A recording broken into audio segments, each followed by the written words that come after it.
तो चलते हैं मास्टर आज के इस स्वाध्याय में, जहाँ हम चल रहे हैं आज चैप्टर 24। हमारा पाठ 24 है ये, जहाँ हम जानेंगे आज कर्म के नियम।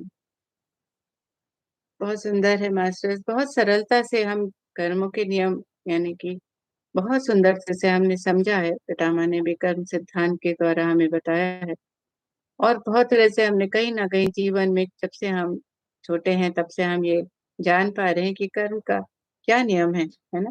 लेकिन यहाँ परमात्मा जी हमें और भी सुंदरता से बता रहे हैं कि हम कर्म कैसे करने चाहिए हमें, और कर्म का मतलब क्या है। तो यहाँ उन्होंने हमें बताया कि सबसे पहले वो हमें एक और बात, जैसे कि हर चैप्टर में बताते हैं कुछ जो टॉपिक है उससे कुछ और भी अलग। तो वो हमें यहाँ बता रहे हैं लैटिन, जो भी लैटिन लैंग्वेज में हमने सबने समझा है ना कि लैटिन में बहुत कुछ लिखा रहता है। तो वो इसीलिए होता है क्योंकि वो एक जैसे हमारी संस्कृत भाषा है। संस्कृत अधिकतर वो कहते हैं कि सभी को आती है। अगर आप कहीं पे भी जाएंगे तो ये पहले हम समझते आ रहे संस्कृत तो ब्राह्मणों के लिए ही है, लेकिन वो बताते हैं संस्कृत वो भाषा है जो पूरे विश्व के अग्रणी गुण विज्ञानों को आती है। सारे जो बहुत गुण वैज्ञानिक हैं उनको वो संस्कृत भाषा आती ही आती है। तो वो एक बेस लैंग्वेज है, एक कॉमन लैंग्वेज है सारे साइंटिस्ट के लिए। और वो कहते हैं कि अगर कर्म और के संदर्भ में भी अगर कुछ होता है, तो अगर हम वहाँ बात करते हैं वैज्ञानिकों के बीच में, तो उनके सामने भी एक सेम सा एक चित्र आता है, विशेष चित्र आता है, जिसे हम कारण और कार्य का नियम नियम कह सकते हैं, यानी कि cause and effect, law of cause and effect के नाम से हम जानते हैं। तो कहते हैं कि इसी तरह लैटिन लैंग्वेज है जो एक समय में और अभी भी वो ऐसी है कि रेडियो ऑपरेटर हों या फिर और जो भी जो सी से जुड़े हुए लोग हैं, साइंटिफिक लोग हैं, जो साइंटिस्ट हैं, या मेडिकल टर्म्स के लिए जो संबंधित है, तो वो सभी लैटिन लैंग्वेज जानते हैं। तो चाहे वो विश्व में कहीं पे भी हो, वो लैटिन लैंग्वेज जानते हैं। ऐसे ही संस्कृत भी एक मूल भाषा है, एक है वो कहते हैं। तो यहाँ पे वो क्या बता रहे हैं कि हम यहाँ इस जो चैप्टर में हम समझेंगे कि इस पाठ्यक्रम में हम अभूत भौतिकी यानी कि एब्स्ट्रैक्ट फिजिक्स को भी हम थोड़ा बहुत जानेंगे। लॉ ऑफ कर्मा के साथ साथ हम ये जानेंगे कि एब्स्ट्रैक्ट फिजिक्स यानी कि नॉन फिजिकल जो मैटर है उसको हम कैसे समझ सके। तो ये कहते हैं कि ये एक तर्क का आधार है, और इसको सोचने के लिए तो कहते हैं शब्दों का उपयोग नहीं करना चाहते हैं, क्योंकि हमारे सोचने के तरीके के लिए एब्स्ट्रैक्ट फिजिक्स में कुछ भी इतना कठिन नहीं है। नॉन फिजिकल फिजिक्स है उसमें हम बहुत तरह से बात कर सकते हैं, क्योंकि नॉन फिजिकल में क्या है कि हम सिर्फ ऊर्जा के बारे में बात करें, कुछ भी फिजिकल नहीं है। तो कहते हैं इसलिए उतना कठिन नहीं होता है। तो आगे वो कहते हैं कि हम यही चीज जो जानते हैं कि अच्छा सब एनर्जी है, उसके अगर हम जाने कि यहाँ सब नॉन फिजिकल मैटर के उसमें आ जाए हम, तो कहते हैं कि उसमें से ही हम थोड़ा सा कुछ ऐसे संकेतार्थ निकालते हैं, और जिसका नाम है कर्म के नियम को ले। तो हम उस पर थोड़ा आज विचार करेंगे।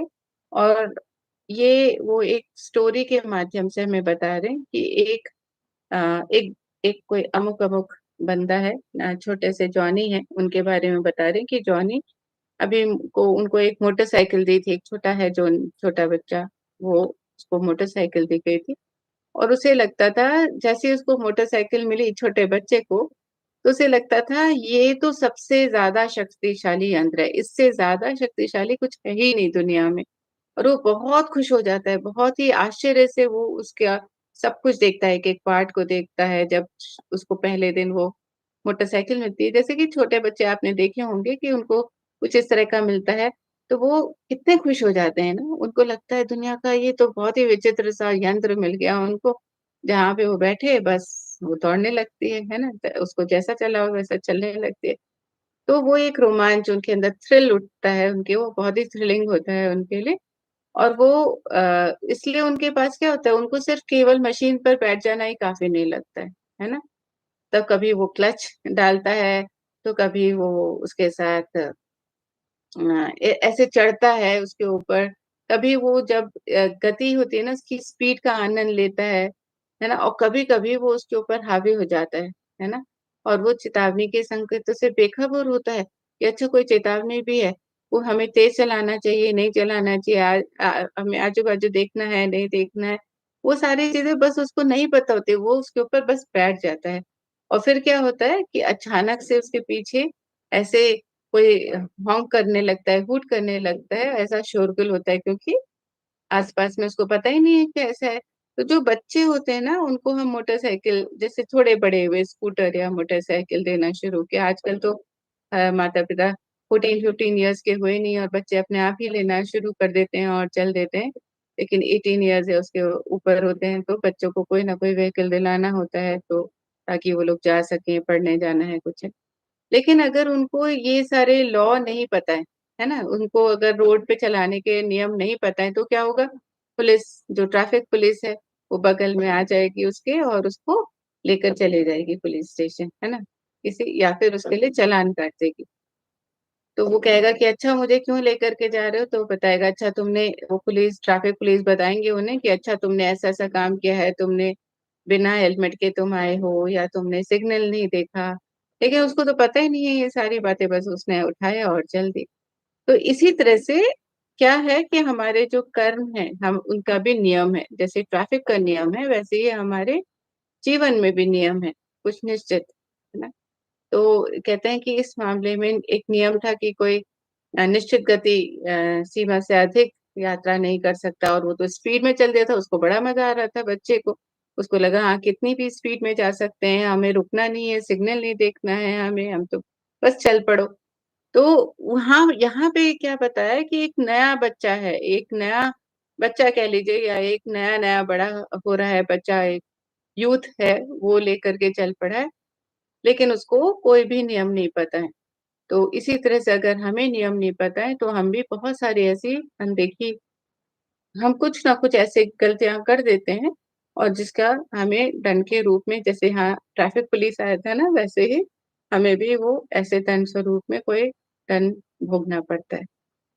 तो कहते हैं कि ऐसे ही एक और उन्होंने उदाहरण बताया है जिसमें उन्होंने अब जॉन की जगह जेम्स बताया है कि एक बिल जेम्स है और वो बहुत ही आलसी था, बहुत आलसी आदमी था और वो बिल्कुल काम नहीं करना चाहता था।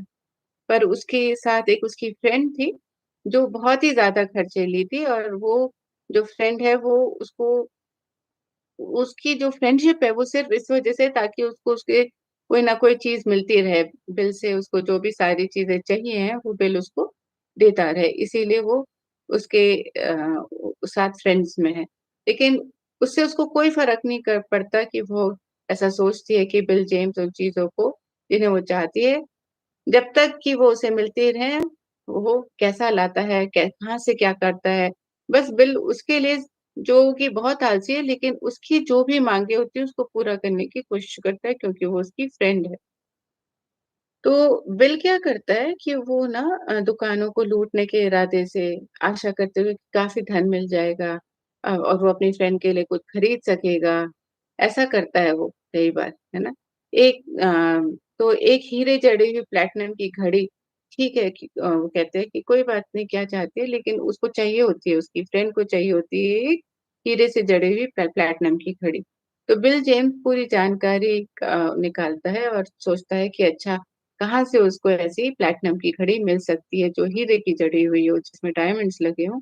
और वो चोरी करने के लिए नहीं कर पाता क्योंकि तो आलसी है, उसको तो काम करना नहीं है, उसको बस चोरी से प्राप्त करना है सारी चीज़ें और अपने लिए नहीं, उसको अपनी फ्रेंड के लिए चाहिए है ये। तो वो एक बार क्या करता है कि बहुत बड़ी-बड़ी ऊँची इमारतें हैं उन पे रेंग करके वो ऊपर चढ़ जाता है, ऐसी बिल्डिंग बहुत ऊँची-ऊँची है, जहाँ पे कई सारे फ्लोर्स हैं, उन पे चढ़ता है और चुपके से किसी घर में वो प्रवेश कर जाता है, धीरे से। और वो तय करता है कि वो एक खिड़की से घुसेगा अंदर। तो जब वो ऐसा करता है तो वो वहाँ बहुत शांति से एकदम चुपचाप से वो अंदर पहुँच जाता है। लेकिन खिड़की उसके लिए थोड़ी ऊँची होती है, सुविधाजनक ऊँचाई पर है लेकिन थोड़ी-सी है। तो वो कहता है कि कई बार उसको बहुत क्योंकि उसको अभ्यास है ऐसा करने का और वो काफ़ी उसमें दक्ष है, तो वो क्या करता है एक छोटा-सा चाकू खिड़की के पर्दों में होकर फिर आता है और कुछ खिड़की से ही उठाता है और थोड़ा-सा उसको कुछ मिल जाता है सामान। और वो जैसे पास में आता है तो वो चौखट से उसको अचानक से उठा लेता है, जो खिड़की की चौखट होती है उससे उठा लेता है। तो उसको अचानक से क्या होता है, एक सायरन सुनाई पड़ता है और वो ठिठक जाता है, उसको लगता है ये कैसा शोर है? क्या कोई आस-पास है उसको लगता है, और वो फिर जब वो संतुष्ट हो जाता है, अच्छा कोई इस घर में नहीं है, तो वो अपने आप को धीरे से ऊपर फिर से चढ़ता है और खुली खिड़की से होकर घुटनों के बल चलता है। वहाँ पर उसको कोई आवाज़ नहीं होती और कोई भी चीख-पुकार नहीं कर रहा होता है, अच्छा कि बचाओ, बचाओ, किसी को ऐसा लग रहा है। बस उसको लगता है कि नहीं, सब शांत है, वो बस चेक कर रहा होता है कि हाँ, सब ठीक है, कोई तो मुझे नहीं देख रहा, कोई तो है नहीं ऐसे। तो वो क्या करता है, फिर जब उसने वो जो पास में था वो तो खींच लेता है, लेकिन फिर देखता है कि अच्छा कुछ नहीं है, तो उसको और लालच आता है और वो दबे पैर से अंदर घुसता है और वहाँ पर जो स्टोर होता है, वहाँ पे स्टोर में जाकर के थोड़े जो भी उसकी ज्वेलरी होती है, वहाँ पे घड़ियाँ होती हैं, वो सब उठा कर के ले आता है। और वहाँ पर काफ़ी सारे पैसे भी होते हैं, वो भी उठा लेता है। अब वो सोचता है अच्छा ये तो बहुत संतुष्ट हो जाता है कि अरे काफ़ी कुछ मिल गया है। फिर जब वो खिड़की के पास जाता है और देखता है वहाँ पे कोई नहीं है, तो अपने जूते-वूते पहन कर के वो सोचता है, अरे कोई तो है नहीं यहाँ पर, से खिड़की से मुझे क्यों जाना है, मैं डोर से ही चले जाता हूँ, दरवाज़े की तरफ से चले जाता हूँ। तो वो दरवाज़े की तरफ से जाता है और जब वो बाहर निकलता है, अचानक से जब वो डोर का खोलता है लैच, चटकनी खोलता है, तो रात का अंधेरा होता है और धीरे से जाता है, वहाँ कोई नहीं दिख रहा होता है, उसको लगता है कोई भी नहीं है, लेकिन जैसे ही वो बाहर जाता है, तो पुलिस ने उसको घेरा होता है और वो पकड़ा जाता है। पकड़ा जाता है तो उसको उसके कर्म की सज़ा मिलती है। वो लेकर के जाते हैं उसको पुलिस स्टेशन और वहाँ पे उससे पूछताछ होती है, तब उनको पता चलता है अच्छा ये जो भी कर रहा है वो अपनी फ्रेंड के लिए कर रहा है, जो उसकी फ्रेंड है उसको जो भी चाहिए है उसको देने के लिए ये कर रहा है। तो वो लोग उस फ्रेंड को भी पकड़ के फिर ले आते हैं। जब ऐसा करते हैं तो कहते हैं कि वो अ, वो कहता है कि हाँ, ये जानते हुए भी ऐसा गलत काम है ऐसा करना, तो बिल जेम्स होता है वो, क्योंकि जो जो भी कर रहा होता है वो अपनी फ्रेंड के लिए कर रहा होता है, तो वो कहते हैं कि जितना बिल जेम्स दोषी नहीं है उससे ज़्यादा उसकी वो फ्रेंड जो है ना? फ्रेंड है। क्योंकि उसी के लिए वो ही उसको उकसाती है और कहती है कि मुझे जो चाहिए, नहीं तो आलसी था वो तो पड़ा रहता। तो इस तरह से उसकी जो फ्रेंड होती है उसको भी जेल में डाल दिया जाता है और दोनों को एक सज़ा दी जाती है। तो यहाँ पे इस स्टोरी से क्या बता रहे हैं रामपा कि जैसा वो लोग कर्म किए हैं ना, उसकी जो फ्रेंड होती है उसको ज़्यादा सज़ा मिलती है इसमें। और क्योंकि वो हो सकता है एक की जगह कई लोगों को ऐसे उकसाती है और जहाँ से भी उसको पैसा मिलता है उनकी वो फ्रेंड बन जाती है। तो उसको ज़्यादा उसको दोषी मानते हैं। तो यहाँ वही रामपा जी बता रहे हैं कि जीवन के नियम भी इसी तरह हैं। अब एक क्षण के लिए वो कहते हैं कि भौतिक विषय अलग हट करके देखिए, जो भी है ये हमारी भौतिकता है ना, इसमें अलग देखिए और बताएँ कि कर्म एक मानसिक या भौतिक कार्य है? क्या है कर्म? क्या हम मन से कार्य करते हैं या ये एक भौतिक कार्य है कि जो अच्छा या बुरा मानता है? हमें कैसा लगता है? तो कहते हैं कि इस विषय में एक कहावत है कि जैसा हम बोएँगे वैसा हम काटेंगे, है ना? तो इसका ठीक यही मतलब है कि यदि आप खराब कर्मों को बोते हैं तो आप खराब विषय को काटेंगे, या फिर अगर या तो अगले जीवन में या उसके अगले जीवन में या हो सकता है और किसी जीवन, लेकिन आप काटेंगे ज़रूर। जो भी आपने बोया है इस जन्म में, अगले जन्म में, अगले से अगले में या किसी ना कोई जन्म में, अगर आपका कर्म बंधन है तो आप आते रहेंगे धरती पे और वो कभी ना कभी भोगना पड़ता है उसके कर्म का फल। यदि इस जीवन में आप अच्छा बोएँगे, तो यदि आप भलाई करेंगे, दयालुता रखेंगे, करुणा रखेंगे और उन सब को दूसरों को बाँटेंगे, है ना? तो तो जो भी आप पाएँगे तो आप पाएँगे कि आप के बहुत सुंदर आपको उसका वैसे ही फल मिलेगा, है ना? और कहीं न कहीं होता है जब आपका खुद की बारी में दुर्भाग्य लेकर के आएगी मान लीजिएगा, तब कोई कहीं दूसरे आपको किसी दयालुता, विचारतत्ता, करुणा दिखाएँगे। कभी-कभी हमारे कर्म उसमें सब कुछ होता है, हम भलाई भी करते हैं, दयालु भी होते हैं, करुणा भी कर रहे हैं, लेकिन कहीं न कहीं हमने कुछ गलतियाँ भी करी होती हैं, तो हमारा कहीं न कहीं दुर्भाग्य भी जुड़ा होता है। तो ऐसे समय में अगर आपने दोनों तरह के बीज बोए हैं, भलाई, दयालुता और करुणा रखिए। तो जब आपका किसी जन्म में मान लीजिए या इसी जन्म में दुर्भाग्य आया है, तब कोई ना कोई हमारे ऊपर भी दयालुता दिखाता है, विचार करता है कि हाँ, ये सही है, गलत है या किस वजह से क्या, और करुणा भी हमें दूसरे से प्राप्त होती है। तो ये रामपत जी बता रही हैं, जीवन का चक्र है, ये कर्म भी एक चक्र है, जो हम यहाँ पर law of cause and effect है। हम जैसा कॉज क्रिएट करेंगे, जैसा हम बोएंगे, वैसा ही हम पाएंगे, वैसा ही इफेक्ट हमें हमारी लाइफ में मिलेगा। तो वो आगे इसको बता रहे हैं कि अगर हम संबंध में कोई गलती ना करें, यदि एक व्यक्ति कठिनाई से पीड़ित है, तब हो सकता है वह व्यक्ति खराब ना हो। बहुत किसी किसी के जीवन में ऐसे व्यक्ति होते हैं जो बहुत कठिनाइयों से पीड़ित है ना, हम देखते हैं अरे कितना जीवन कठिन है इनका, बहुत ही कठिन है।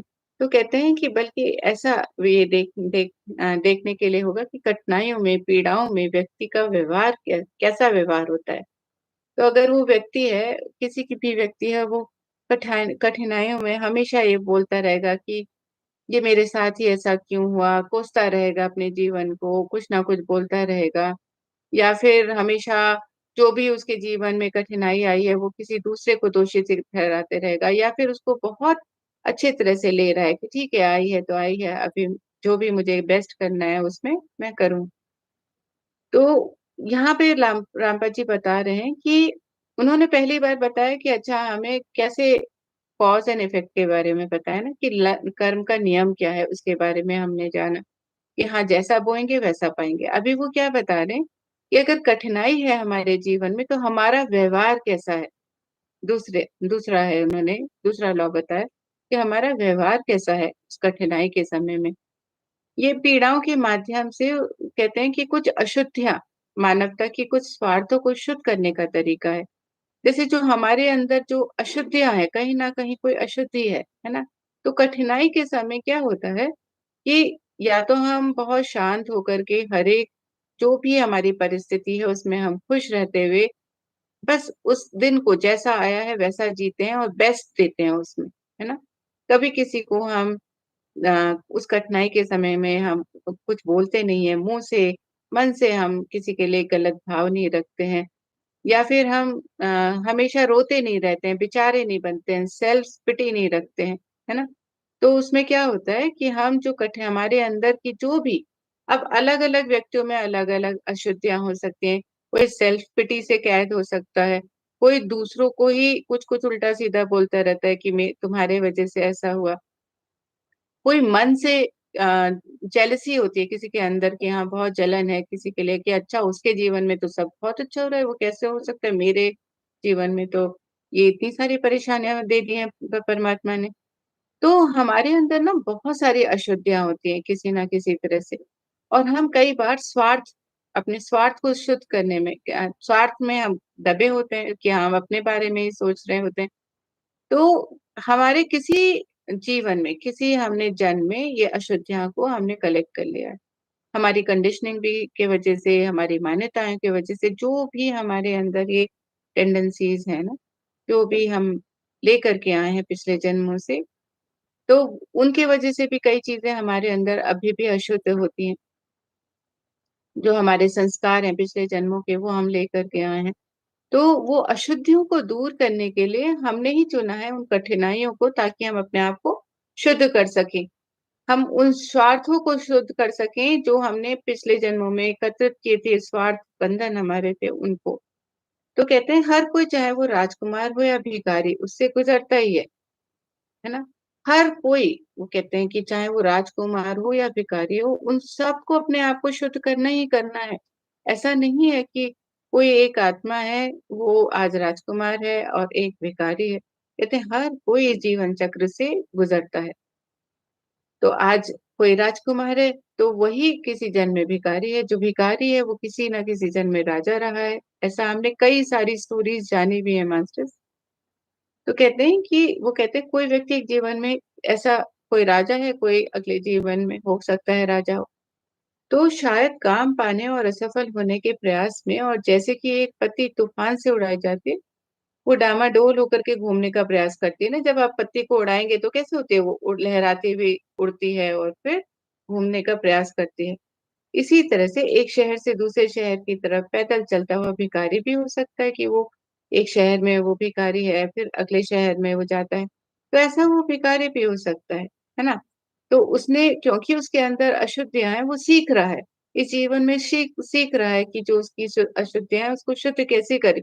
उसने पिछले जन्म में उसको बहुत कुछ प्राप्त था, लेकिन उसने कभी उसको ग्रैटिट्यूड ही नहीं दिया। उसने कभी जाना ही नहीं कि हाँ, उसको कैसे हमें अच्छे यूज़ में लाना चाहिए। तो इस जन्म में वो सारा कुछ सीखने के लिए आया है कि अच्छा, पैसे की कीमत क्या होती है, जीवन में जो मिला है उसको हमें कैसे सुंदर तरह से हमें उसका उपभोग करना चाहिए, दूसरों के लिए और अपने लिए। तो वो सारे उसके अपने लेसन्स हैं, है ना?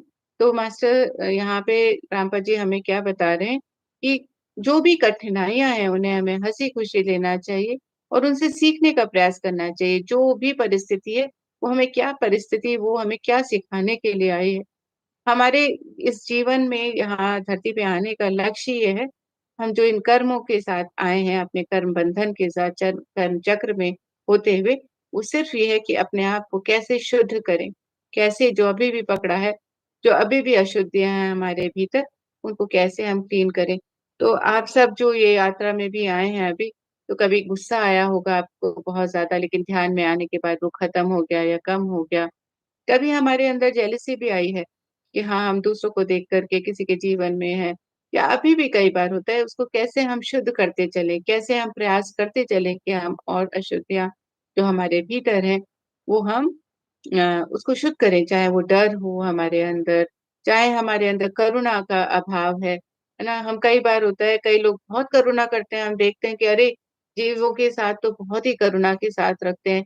उनको बहुत प्यार से वो अपनी गोदी में लेकर के सब कुछ कई लोग होते हैं जीवों से यानी कि पेट से भी होते हैं या स्ट्रीट्स के भी डॉग्स होते हैं, कुछ हैं उनसे या घर में भी पालने के लिए तैयार नहीं होते। तो हमारे अंदर कैसा भाव है? क्या हम उनसे नफ़रत करते हैं या हम बस ठीक है, हम नहीं चाहते हैं कि उनसे जुड़ें? हम कहाँ तक पहुँचे? हमारी यात्रा कहाँ तक पहुँची ये हमें देखना है कि अभी भी हम पत्ती की तरह उड़ रहे हैं, उड़ते-उड़ते हम अपने डेस्टिनेशन में पहुँच जाएँगे। तो ये एक दूसरा बात उन्होंने बताई हमें, रामपा जी ने यहाँ पर और थर्ड वो बताते हैं कि अ, कई बार ऐसा होता है कि हम कहते हैं ना उस व्यक्ति का जीवन कितना खराब है, वो अपने पिछले जीवन में अत्यंत भयानक पापी रहा होगा। हम क्या करते हैं जजमेंट करते हैं।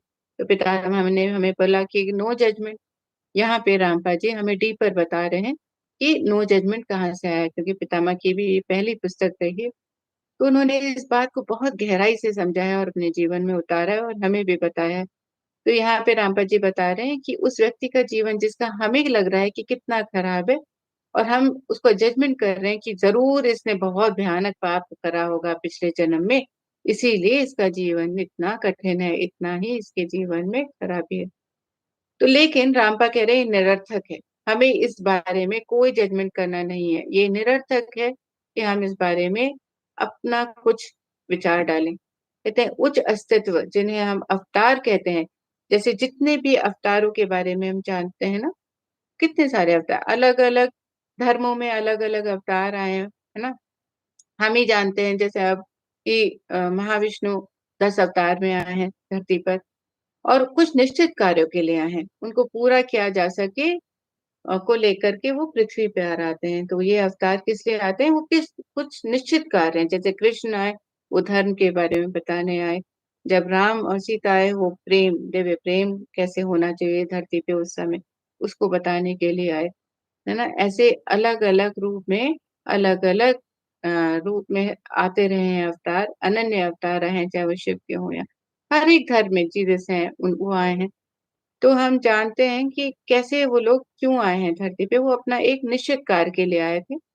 उदाहरण के लिए कहते हैं कि भगवान विष्णु विभिन्न समस्याओं पर इस मानवता में एक बार फिर से सत्य और धर्म की स्थापना के लिए, जिसे मानव जाति बहुत जल्दी ही भूल जाने के लिए उद्यत रहती है, उस संसार में आए। यानी कि धर्म की स्थापना और सत्य की स्थापना कराने के लिए भगवान विष्णु कृष्ण रूप में आए। और कहते हैं कि ये जो अवतार हैं, वो क्यों आए हैं? शायद गरीबी के उदाहरण के रूप में आए कई बार तो, है ना? तो वो कहते हैं कि कई बार ऐसे आए हैं कि आप ये अवतार या प्रगति के हुए विकसित प्राणी हैं। हमें ये समझना चाहिए कि जितने भी अवतार स्वरूप आए हैं, वो विकसित प्राणी रहे हैं। यानी कि उन्होंने अपने आप को पूरी तरह से शुद्ध कर लिया है। शुद्ध कर लिया है, उनके अंदर अब कुछ भी ऐसा विकार नहीं है कि वो कर्म चक्र में बंधे। उनका अब कोई भी इच्छा ऐसी नहीं है जिसकी वजह से वो कर्म चक्र में बंधे। तो वो यहाँ पे क्या बता रहे हैं कि वो यहाँ, लेकिन फिर भी वो धरती पे किस लिए आए हैं? दूसरों को सिखाने के लिए आए हैं, कि जैसे कोई गरीबी के उदाहरण के रूप में आया है, परंतु दिखाने के लिए वो करुणा के माध्यम से, उस ढंग से जिसे पीड़ाओं के प्रति असहन कहा जाता है। कई बार ऐसे है, गरीबी का उदाहरण देख के रूप में आए हैं कि अच्छा, गरीबी में होते हुए भी कितने महाज्ञानी, जैसे कबीर जी को हम जानेंगे, है ना? कितने महान कवि हैं, हम उनके आज भी दोहे पढ़ करके हम लोग गर्व करते हैं, अच्छा लगता है अंदर से और बार-बार पढ़ने का मन करता है, इतने एनकरेजिंग है वो। और ऐसे ही अगर हम जानेंगे, तो हम बहुत सारे ऐसे उदाहरण हैं जहाँ पे जो अवतार रूप में आए हैं, वहाँ गरीबी के रूप में आए हैं या करुणा के माध्यम से आए हैं कि कैसे करुणा करनी चाहिए हमें, है ना? और जहाँ पे पीड़ा असहनीय प्रतीत होती है, किसी-किसी की ऐसा लगता है कितनी पीड़ित है। तो वो पीड़ा के जो बचाव है, उसको वो बताने के लिए आते हैं धरती पर कि कैसे उन पीड़ा से हम बच सकते हैं। तो ऐसे तो आप में से बहुत सारे लोग होंगे जो कि अभी ध्यान के माध्यम से अपनी कोई ना कोई, अगर आपके अंदर कोई परेशानी रही है, शारीरिक रही है, मानसिक रही है, आपने वो पीड़ाओं पे विजय पा ली है। तो हम लोग भी क्या कर रहे हैं? हम भी वो दूसरों को बता रहे हैं अपने जीवन के कि हाँ, ये चीज़ हम इससे बच सकते हैं, हम इसके ऊपर अगर हम ध्यान करें तो हम बहुत सारी पीड़ाओं से बच सकते हैं। तो इस तरह से वो कहते हैं कि जितने भी अवतार आए हैं, वो किसी न किसी कारण आए हैं धरती पर, और वो सूक्ष्म स्तर पर पदार्थ हैं। क्या है? वो एक पदार्थ है, इनर फाइनर मटेरियल, जो कि यहाँ पे नॉन फिजिकल मैटर बताया उन्होंने। क्या बता रहे हैं कि वो एक बहुत ही सूक्ष्मतर पदार्थ से ज़्यादा कुछ भी नहीं है। प्राणी होने के कारण अवतार अधिक तीव्रता के साथ पीड़ाओं को सहन करते हैं। तो हम ऐसा जानते हैं कि पितामह क्या कहते थे कि कभी किसी को हील नहीं करना चाहिए, क्योंकि हम उस लेवल पे नहीं हैं, हम अभी सूक्ष्मतर पदार्थ नहीं बने हैं, है ना? क्योंकि जब हम अवतार होते हैं, तब हम बहुत तीव्रता के साथ पीड़ाओं को सहन कर सकते हैं। हमारे अंदर वो एक कैपेबिलिटी है, हमने अपने आप को उस लेवल पे ले आए हैं, अपने अंदर की क्लेंजिंग करके, प्यूरिफाई करके, कि हम एक सूक्ष्म पदार्थ बन सकें और दूसरों की पीड़ा हर सकें और सहन कर सकें, क्योंकि वो हम लेंगे कहीं न कहीं। तो इसीलिए पितामह कहते हैं नो हीलिंग, है ना? हमें उस लेवल तक आना है पहले, तब हम करने के लिए तैयार हैं। तो इस तरह से हमें बताया है कि कभी भी हमें किसी को जज करने की आवश्यकता नहीं है, क्योंकि जो भी आया है ना? अष्टवक्र थे, उनके तो 8 विकार थे शरीर में, लेकिन वो कभी उस लेवल पे थे कि वो अ, उन्होंने वो जीवन चुना था, है ना? उनका जो सोल प्लान था वो चूज़ करके आए थे, तब वो अष्टवक्र बन कर के और महाज्ञानी है ना? महाज्ञानी बनकर, और फिर कैसे वो ध्यान करके उससे बाहर निकल पाए। लेकिन इस तरह से हर कोई नहीं करता है, वो सब वही लोग कर पाते हैं जो उठ चुके हैं। उन्होंने वो जो बिल्कुल सूक्ष्मतर पदार्थ, जैसे यहाँ बोला है ना कि हाँ, वो बहुत विकसित हैं, बहुत विकसित ऊर्जा है, विकसित सोल्स हैं। तो अवतार इसलिए उत्पन्न नहीं होता क्योंकि उस पे उत्पन्न होना है। जैसे प्राणी क्या करता है, प्राणी इसलिए जीवन वापस से आता है धरती पे जीवन लेकर के, क्योंकि उसको आना ज़रूरी है, वो कर्म चक्र में है। लेकिन अवतार इसलिए उत्पन्न नहीं होता क्योंकि उसको उत्पन्न होना है। वो इसलिए पैदा होता है, रामपा जी बता रहे हैं, क्योंकि उसको कर्मों का भुगतान अपना करना है, इसलिए नहीं, पर बल्कि वो पृथ्वी पर सशरीर आत्मा के रूप में आता है। वो आत्म स्वरूप होता है, वो हमेशा स्वरूप रहता है, हमेशा अ उस चेतना में रहता है कि वो आत्म स्वरूप है। तो अवतार जो भी है वो सशरीर आत्मा के रूप में आते हैं, उनका जन्म उनकी स्वतंत्र इच्छा का परिणाम होता है, फ्री विल जो उनके पास है, कि मैं जाना चाहता हूँ धरती पर कुछ नया करने, कुछ नया सिखाने के लिए, कुछ नई व्यवस्था करने के लिए, या कुछ निश्चित अवस्थाओं में वो पैदा नहीं भी हो जाता है। कई बार होता है कि वो पैदा नहीं होता है ना? और दूसरे के शरीर में भी आ जाता है। तो उसको कोई पैदा नहीं होना है, वो क्या करता है किसी दूसरे का शरीर चुनता है, हम कहते हैं वॉक-इन्स होते हैं, है ना बहुत सारे? तो वो आ गए हैं, किसी वजह से आए हैं धरती पे, कोई उद्देश्य के लिए आए हैं, लेकिन उनको पैदा नहीं होना है। वो उस पैदा के क्रम से बचने के लिए क्या करते हैं, फास्ट ट्रैक में, क्योंकि पैदा होंगे, फिर एक इन्फेंट होंगे, फिर वो एक बेबी होंगे, उसके बाद वो अडल्ट होंगे, तब वो एक लंबा प्रोसेस है। तो वो क्या चूज करते हैं कि वॉक इन करते हैं, दूसरे के शरीर में वो को धारण कर लेते हैं।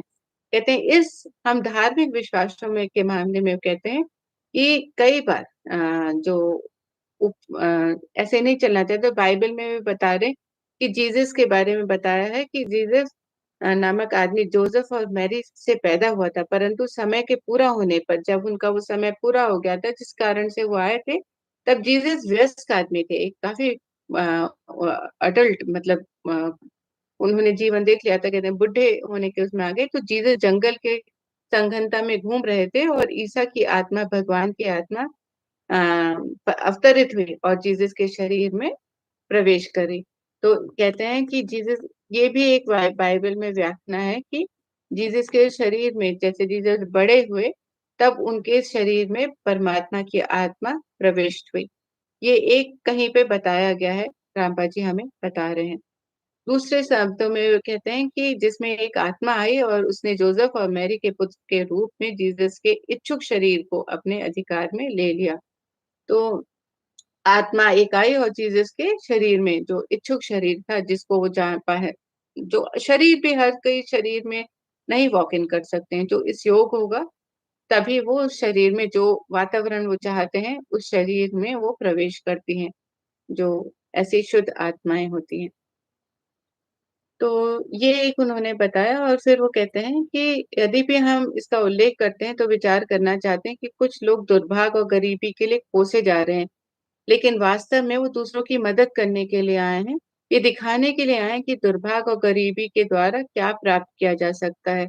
तो बहुत सारे ऐसे लोग हैं जो दुर्भाग्य और गरीबी में, हम सोचते हैं ना बहुत गरीब हैं, दुर्भाग्य में हैं, लेकिन वो उस गरीबी और दुर्भाग्य होते हुए भी कितना कुछ प्राप्त कर लेते हैं अपने जीवन में, है ना?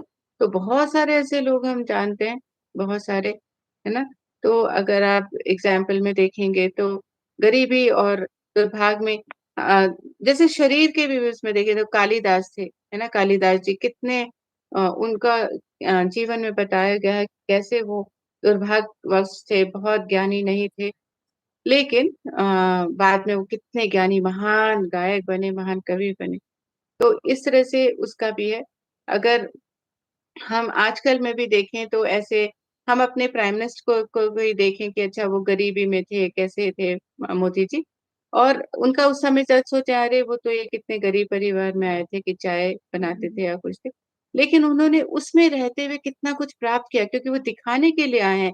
वो एक ऐसे सोल हैं जिन्होंने चुना और उन्होंने दिखाया कि गरीबी में होते हुए भी जो दुर्भाग्य समझते थे लोग, वो कितना सौभाग्य है, कितना उन्होंने उसमें ही इसी जन्म में कितना कुछ उन्होंने पाया। तो ऐसे और भी बहुत सारे एग्जाम्पल्स हैं, लेकिन समय के चलते हम डिस्कस नहीं कर रहे हैं वो। इस ऐसे कहते हैं, फिर वो दूसरी चीजें बता रहे हैं कि अगर हम किसी क्रिया के रूप में ये प्रमाण, तो जो हर चीज है ना, जो भी हम करते हैं वो एक क्रिया की तरह हम समझते हैं।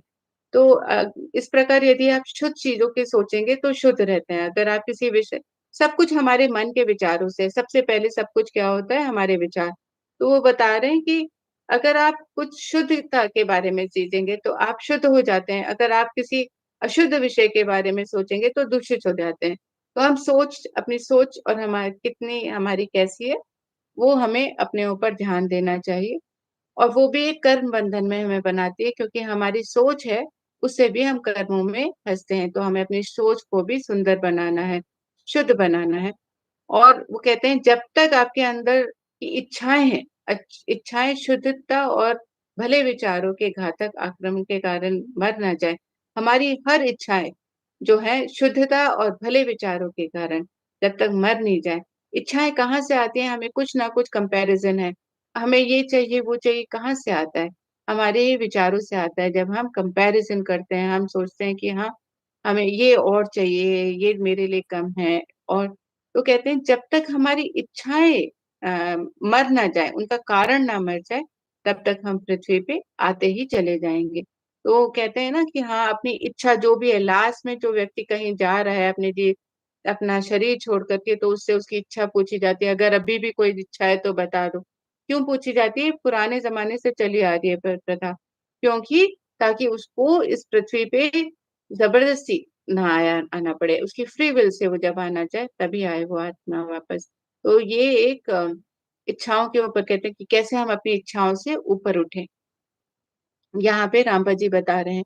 और वो कहते हैं कि कोई व्यक्ति हमेशा के लिए नष्ट नहीं होता, कोई व्यक्ति हमेशा के लिए इतना बुरा नहीं होता, उसको कभी ना समाप्त होने वाला दंड दिया जाए। तो कहते हैं कि हमें हमेशा याद रखना चाहिए इस बात को, जब हम दंड तय करते हैं किसी के लिए, चाहे छोटा हो या बड़ा हो, कि कोई भी व्यक्ति नष्ट नहीं होता और कभी भी वो इतना बुरा नहीं होता कि उसकी निंदा की जाए या उसको दंड दिया जाए हमेशा के लिए। कहते हैं कि ये तो पुराने ज़माने में पंडितों ने बनाई थी, पुजारियों ने बनाई थी, कि वो अपनी कोई मतलब एक बैरियर, एक कहते हैं ना कि हाँ, एक लाइन ड्रॉ कर दी थी कि आप अपने आप को डिसिप्लिन में रखें, अनुशासन में रखें। जो अनियंत्रित लोग होते हैं, उनको अपनी हद में रखने के लिए ये बताया गया था कि अच्छा ऐसे दंड बनाने हैं। लेकिन दंड की व्यवस्था ये गलत है। वो कहते हैं कि जब आपने अपने अंदर दोष देखा और आपने उसको मान लिया कि हाँ, मेरे अंदर ये कमी है, मेरा ये दोष है और मैं अपने आप को बदलना चाहता हूँ। आपने उसको स्वीकार भाव में लिया है, तो अपने आप ही वो जो होता है कॉज़ एंड इफ़ेक्ट का अपने आप ही नलिफ़ाई हो जाता है, अपने आप ही वो ख़त्म हो जाता है। तो हमें हमेशा एक अवसर और एक बार फिर दिया जाएगा। बार-बार परमात्मा हमें देते हैं, तो हमें कोई भी ऐसा नहीं होना चाहिए कि हम किसी को दंड दें। जो कि परमात्मा भी हमें कई बार अवसर देते हैं अपने आप को सुधारने के लिए। 1 जन्म नहीं तो 2 जन्म नहीं तो 3 जन्म, कई जन्म में हम आ कर के अपने आप को सुधारते हैं, अपने आप को प्यूरिफ़ाई करने की कोशिश करते हैं। तो हमें दूसरों पे ऐसा याद रखना चाहिए कि अच्छा जो भी आया है, वो अपने जीवन में अपने आप इसी कर्म चक्र में बंधा है, उसको अपने आप ही जो सीखना है वो सीखेगा जब उसको सीखना है। तब वो कहते हैं तब कर्म वह प्रक्रिया है जिसमें हम कर्ज़ लेते हैं और उसका भुगतान भी करते हैं। तो इस तरह से वो कहते हैं कि जो भी हमने लिया है, हमें हमेशा ना कई बार ऐसा होता है कि हम किसी के वजह से ऐसे कर लिया जाता है कि कोई दिवालिया हो गया, उसको गिरफ्तार कर दिया जाए, है ना? तो समान व्यक्ति और औरत एवं बच्चे द्वारा हर चीज़ का भुगतान किया जाना होता है। हर चीज़, कोई दिवालिया हो गया ना, किसी ने अपने को इंसॉल्वेंट डिक्लेयर कर दिया, तो क्या होता है कि उस व्यक्ति की जो वाइफ़ है, उसके बच्चे हैं, उनकी जो भी प्रॉपर्टी है उनके नाम, तो उसको भुगतान करना होता है।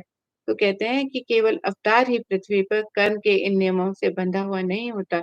इसीलिए जो अवतार नहीं है, उनको अच्छा जीवन जीने की कोशिश करनी चाहिए, ताकि वे अपने पड़ाव में कुछ कमी कर सकें।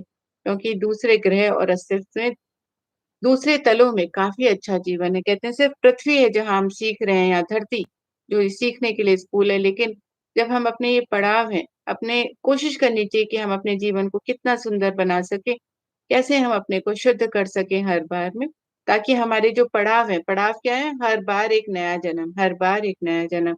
जब हम ऐसा करते-करते अपने आप को हम नहीं करेंगे तो हमें करते रहना पड़ेगा। वो कहते हैं तब हम दूसरे ग्रहों पे नहीं जा सकेंगे। और दूसरे ग्रह में हमारे जो अस्तित्व है, जो हमारे ही अलग-अलग डायमेंशन में हमें, तो वहाँ के तलों में अच्छा जीवन है, बहुत सुंदर जीवन है, वहाँ पे इतनी कठिनाई नहीं होती, क्योंकि सीखने के लिए सिर्फ धरती है। अपने आप को अगर प्यूरिफ़ाई करना है तो हमें यही करना है। फिर वहाँ यहाँ एक बहुत ही सुंदर वो विवरण दे रहे हैं कि अगर मान लीजिए किसी ने हमें ट्रेसपास किया ना, किसी ने हमारा उल्लंघन कर दिया, कुछ भी हमारे किसी ने कुछ कब्ज़ा कर लिया, किसी चीज़ का ज़मीन पे हो या धन-दौलत पे है, जो आपको लगता है अरे किसी ने मेरा ज़बरदस्ती ले लिया या मेरे से मुझे ठग दिया या कुछ है, तो यहाँ रामपा जी क्या कह रहे हैं, हमें उन लोगों को क्षमा कर देना चाहिए। हमें उनको क्षमा कर देना चाहिए और अगर हमने कभी किसी के साथ ऐसा किया है कि हमने ट्रेसपास किया है, उल्लंघन किया है किसी के विरुद्ध जाकर, तो हमें क्षमा माँगनी चाहिए अगर हमने किया और अगर किसी ने हमारे साथ किया है, तो हमें क्षमा कर देनी चाहिए। हमें हमेशा याद रखना चाहिए कि अच्छे कर्म का सुनिश्चिततम तरीका है कि हम दूसरों के साथ वैसा व्यवहार करें, जैसा कि हम उनसे आशा करते हैं कि दूसरे हमसे व्यवहार करें।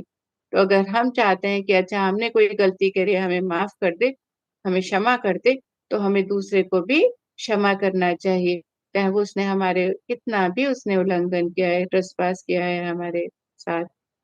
तो कहते हैं कि हमेशा ऐसा करना चाहिए। तो कहते हैं कि हमने अगर किसी से कर्जा लिया है तो उसका भुगतान हमें करना है, ऐसे ही दूसरा अपने आप ही करेगा। लेकिन हमारे व्यवहार में करुणा और दया हमेशा रहनी चाहिए, चाहे वो कोई भी प्रजाति हो, कोई भी स्पीशी हो, बिल्ली, घोड़ा, पेड़-पौधे, जीव-जंतु या कोई व्यक्ति, कोई भी हो, हमें ईश्वर की निगाह से उस आदमी को एक समान देखना चाहिए। और इसी तरह वो कहते हैं कि अ, भगवान का जो ऐसा है ये तरीका जो लॉ ऑफ कर्मा है वो बहुत रहस्यमय तरह से काम करता है। बहुत हम आश्चर्य होते हैं कि अच्छा ऐसा भी है। वो यहाँ पे एक और बहुत सुंदर चीज़ उन्होंने बताई यहाँ कि मान लीजिए कोई जैसे हमने अष्टवक्र जी के बारे में जाना यहाँ कि किसी के शरीर में कोई विकार होता है ना? कोई भी विकार है। मान लीजिए आजकल हम देखते हैं कि वो डिफरेंशियली एबल्ड बच्चे बहुत सारे हैं। और या फिर उसके शरीर में किसी कोई चल नहीं पा रहा है, किसी कोई देख नहीं पा रहा है या कुछ है, तो कहते हैं वो बहुत ज़्यादा विकसित हैं, बहुत ज़्यादा विकसित सोल्स हैं वो और वो धरती पे इसलिए आए हैं, क्योंकि वो अपना समय बाकी चीज़ों में नहीं लगाना चाहते हैं, वो कुछ करने के लिए आए हैं, वो निरंतर परमात्मा से जुड़े हुए हैं। इसलिए वो ऐसा जीवन चुन के आए हैं, हमें उन पे दया करना, ये सब करने की ज़रूरत नहीं है, क्योंकि वो अपनी यात्रा में बहुत सुंदर तरह से आगे बढ़े हैं और वो उन सारी चीज़ों में समय नहीं गँवाना चाहते, जो और भौतिकता से नहीं जुड़ना चाहते हैं। तो हमें हमेशा ऐसा समझना चाहिए कि उनकी अपनी एक जर्नी चल रही है और वो बहुत ही विकसित सोल्स हैं। तो जैसे हम लोग बहुत बेचारा देखते हैं, उनको हीन भावना से देखते हैं कई लोग कि अरे ये क्या है? कैसा व्यक्ति है? इसका तो ये बच्चा कैसा है? ये बड़ा कैसा है? इसका दिमाग ही नहीं है ना? तो ऐसे हमें हमेशा ये समझदारी रखनी चाहिए कि ये एक बहुत और ख़ास करके जो वैज्ञानिक वाले बच्चे होते हैं ना, वो भौतिक अपंगताएँ होती हैं उनकी कहते हैं हमें ये जानना चाहिए रहस्य विज्ञान है एक प्रत्येक व्यक्ति जो रहस्य विज्ञान की प्रमुख कलाओं को भली-भाँति कर सकता है, वे कुछ भौतिक अपंगताएँ होती हैं। वो कहते हैं वो सारे के सारे रहस्य वैज्ञानिक हैं। जो बहुत सारी कलाओं को जानते हैं, बहुत सारे। इसीलिए वो यहाँ पर इस तरह से आए होते हैं धरती पे ताकि वो अ, अपना ध्यान सिर्फ़ उस लक्ष्य पे रख सकें। उनको भौतिकताओं से जुड़ने का मन नहीं है। इसीलिए किसी बीमार व्यक्ति की सहायता की, किसी की प्रार्थना, घृणा करते हुए बुरे तरीके से ठुकरा देने में हो सकता है कि आप ऐसे व्यक्ति को जो बहुत-बहुत दूर तक इतना प्रतिभा संपन्न है, जितनी आप कल्पना भी नहीं कर सकते हो, आप झटक रहे हो। तो याद रखिए अगर आप ऐसे किसी से दुर्व्यवहार कर रहे हैं, आप ऐसे व्यक्ति से, तो याद रखिए वो बहुत गूढ़ व्यक्ति है, उसको बहुत रहस्यमय विज्ञान प्राप्त है, वो बहुत ही कलाओं में निपुण है। तो हमें वो कहते हैं कि हमें कभी भी अपना व्यवहार उन लोगों के साथ गलत नहीं रखना चाहिए, नहीं तो आप वो अवसर खो दे रहे हैं। आप कल्पना भी नहीं कर सकते कि वो कितना प्रतिभा संपन्न व्यक्ति है। ये बहुत ही सुंदर मुझे लगा मास्टर्स कि कई बार होता है ना हम बेचारे समझते हैं, हम सोचते हैं अरे!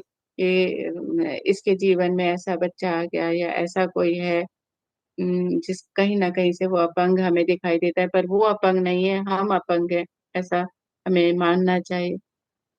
तो इस तरह से मास्टर्स वो बहुत सारी बातें बता रहे हैं कि बहुत सारे जो खिलाड़ी हैं, बहुत सारे ऐसे लोग हैं जो भौतिक स्तर पर काफ़ी ऊँचे हैं, वो उन्हें अति इंद्रिय ज्ञान प्राप्त है। वो बहुत ज़्यादा समृद्ध हैं, ज्ञान है उनको, अति इंद्रिय ज्ञान प्राप्त है और वो इसीलिए आए हैं कि ताकि विश्व में और लोगों को बहुत कुछ सिखा सकें।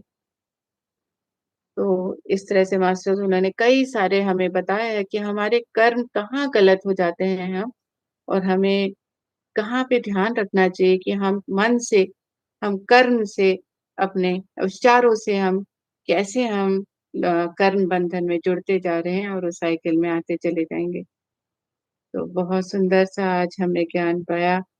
आशा करते हैं कहीं न कहीं अगर हम अभी भी कहीं से इस तरह से हमारी मानसिकता है, हमारे भाव हैं कहीं पर या हमारे कर्म कुछ हम इस तरह से कर रहे हैं जो हमें नहीं करने चाहिए, जैसे कि रामपा जी ने हमें बहुत डिटेल में बताया है, तो हम अपने आप को करेक्ट करेंगे, अभी शुद्ध कर लेंगे, तो हमें कर्म चक्र में नहीं बंधना बन पड़ेगा और जो पड़ाव की बात करी, वो पड़ाव थोड़े कम हो जाएँगे हमारे, कि हमें उनको सीखने के लिए बार-बार ये जन्म लेकर के शरीर से रूप में नहीं आना पड़ेगा।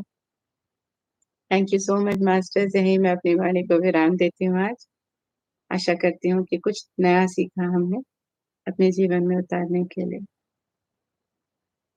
थैंक यू, आप सबने सुना, समय निकाल कर आप आए उसके लिए बहुत-बहुत धन्यवाद। वीएमसी टीम को मेरा बहुत-बहुत धन्यवाद, मुझे ये मौका देने के लिए, अवसर देने के लिए। Thank you.